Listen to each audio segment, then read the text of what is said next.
get this out of the way. Tobey Maguire's Peter Parker was kind of a terrible person. I mean, dude ghosted his girlfriend, stiffed his landlord, and once stopped a train just to dramatically faint into a crowd of strangers like he was in a telenovela. And yet, we love him for it. Why? Because unlike certain Spider-Men who get billion-dollar tech suits and Avengers besties, Tobey Maguire's Peter was a glorious mess, and today we're giving him the therapy session he desperately needs.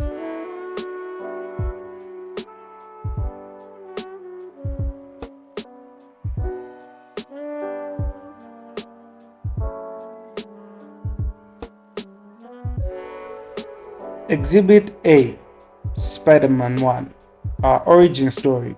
And by origin, I mean the moment Peter failed the easiest morality test ever. Uncle Ben's killer runs past him. Tobey's Peter doesn't just let him go, he does it with style, smugly telling the wrestling promoter, "I missed the part where that's my problem."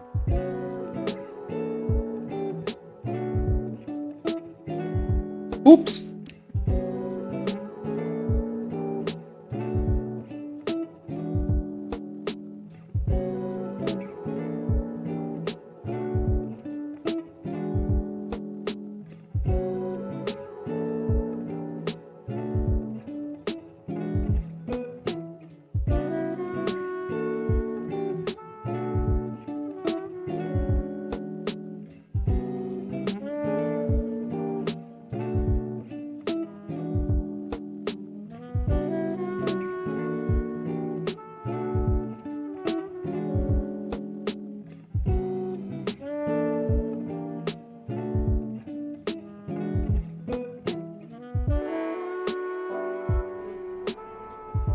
But wait, it gets worse.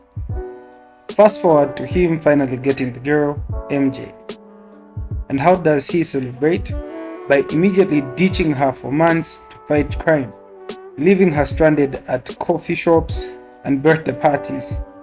And when she does see him, he kisses her upside down in the rain like a rom-com hero, then dips again.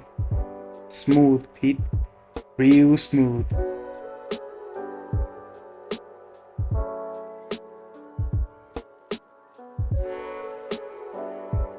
But oh, Spider-Man 2 is where Tobey's Peter graduates from selfish to actively sabotaging his own life. Let's recap. He knows Aunt May is about to lose her house, so what does he do? Blows his rent money on Spider-Man photos. He promises to see MJ's play, then no-shows because Doc Ock might attack a bridge eventually. And when life gets hard, he quits. He quits being Spider-Man, not to protect anyone, but because I wanna focus on me.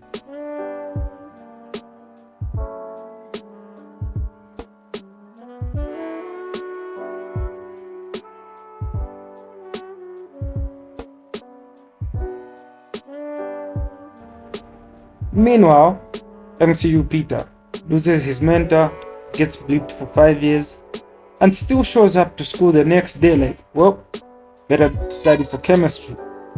Tobey's Peter, one bad day and he's literally throwing his suit in the trash like a kid rage quitting Fortnite.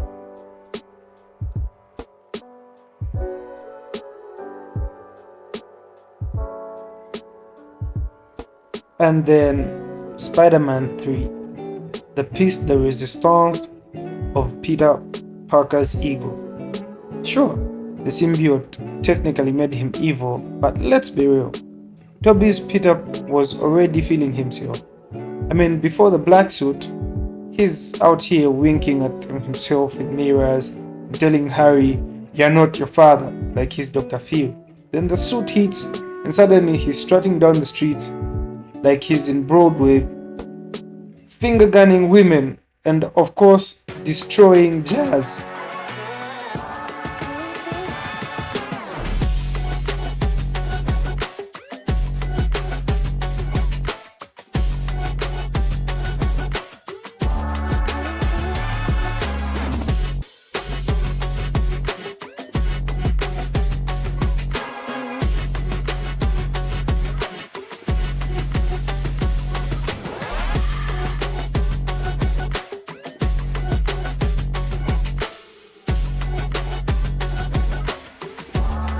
But here's the thing. That's the point.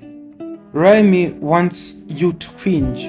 Because unlike MCU Peter, who stays adorably wholesome even when he's literally murdering villains by accident, Tobey's Peter earns his redemption. He has to face his pettiness, his ego, his bad hair choices, and that's why his heroism feels real.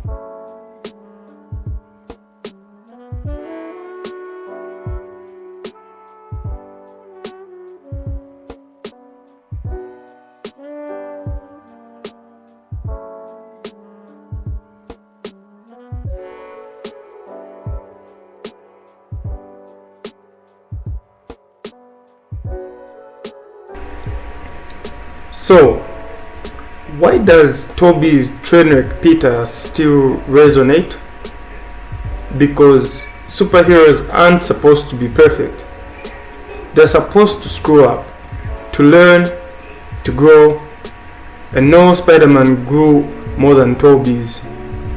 MCU Peter started as a hero. Raimi's Peter became one.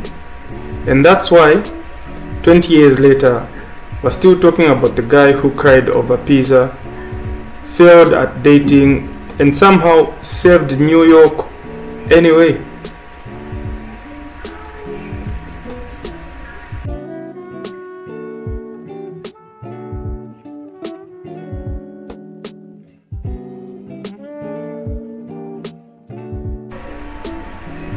So, what do you think? Was Tobey's Peter realistically flawed, or just a hot mess? And does MCU Peter need more mistakes? Smash like, subscribe, and fight in the comments. And remember, with great power comes great responsibility. Unless you're Tobey in 2002, then that's optional.